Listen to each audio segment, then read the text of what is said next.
Hi everyone, how's it going? All right. Today, I'm going to talk about pop sound. Ya, kita kenal dengan sebutan pop sound. Ya, apalagi bagi yang atau bagi alumni-alumni PARE itu pasti tahu yang namanya pop sound di dalam bahasa Inggris ya. Jadi ini huruf-huruf yang ada letupannya. Ya, contoh ini PDKT itu ada letupannya tersendiri. Misalkan pada contoh kata park, people, and dan sebagainya. Ya. Namun pada kesempatan ini saya tidak akan berbicara panjang atau berbicara tentang semua pop sound yang ada di sini ya. Jadi saya hanya akan berbicara tentang satu bunyi, yaitu bunyi P itu ya. Kalau kita sebut P maka itu kita sebut huruf. Namun pada kesempatan ini saya akan berbicara tentang fonem. Ya, apa itu fonem? Nah, fonem itu adalah bunyi daripada P, itu namanya fonem.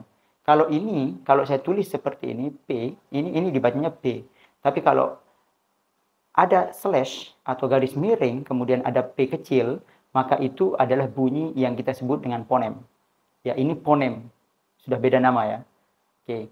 Dan di fonem ini, fonem P ini memiliki dua varian bunyi. Nah, dua varian bunyi inilah disebut dengan allophones di dalam fonologi. Ya. Jadi bunyi ini ada yang bunyi biasa, ada yang bunyi P. Ya. Oke, saya disclaimer dulu bahwa buku rujukan atau referensi yang saya gunakan di sini adalah bukunya John T. Jensen. Ya, ada juga yang berpendapat bahwa P itu fonem P itu memiliki 3 varian bunyi atau 3 allophones. Cuma karena di dalam bukunya John T. Jensen hanya ada 2 disebutkan di situ, maka saya hanya akan memakai itu sebagai referensi di sini ya. Oke, pertanyaan sederhananya adalah kapan P itu ada letupannya dan kapan P itu tidak ada letupannya. Perhatikan ya. Jadi ada 2 kategori untuk bunyi atau fonem ini ya. Yang pertama itu disebut dengan aspirated, yang kedua unaspirated. Ya, apa itu aspirated? Aspirated itu di bunyi P itu ada bunyi atau H, di situ ada P. Ya. Itu aspirated. Oke. Kemudian apa yang disebut dengan unaspirated? Sebaliknya, ya, tidak ada bunyi H di situ. Jadi biasa. Oke, nanti kita akan lihat contohnya ya. Nah, perhatikan tabel berikut. Nah, di sini klasifikasi dari P yang dibaca aspirated dan unaspirated. Ya, baiklah.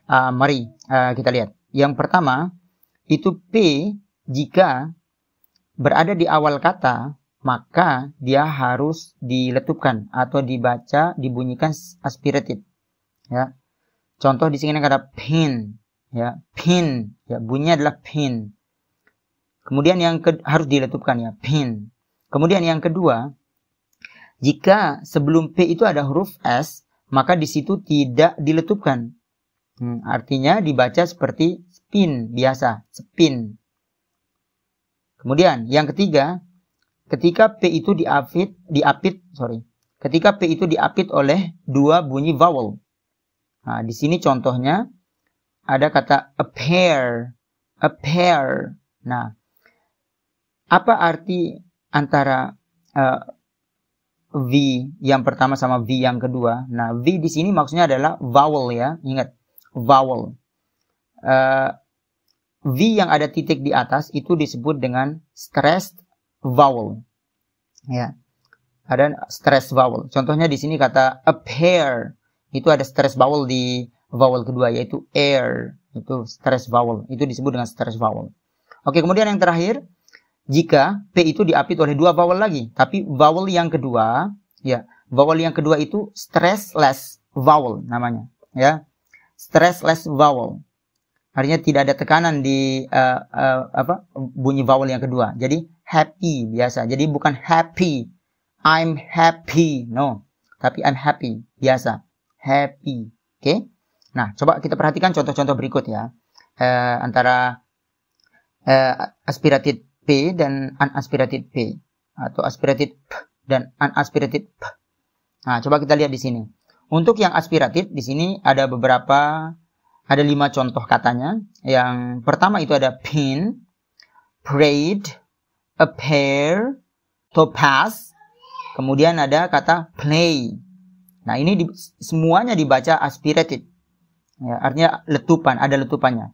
Kemudian yang kedua itu unaspirated, yang tidak diletupkan. Contoh di sini ada kata spin, aspire, kemudian aspirate, kemudian ada kata happy, kemudian ada kata opera.